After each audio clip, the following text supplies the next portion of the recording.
พลังตัวเลข16ตัวเลขแห่งสัญญาณเปลี่ยนชะตาพลิกชีวิตจากร้ายกลายเป็นดี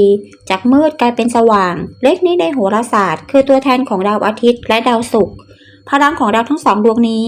ล้อมรวมกันกลายเป็นแรงดึงดูดแห่งความรักความมั่งคั่งความร่ำรวยเสน่ห์ที่ยากจะต้านทาน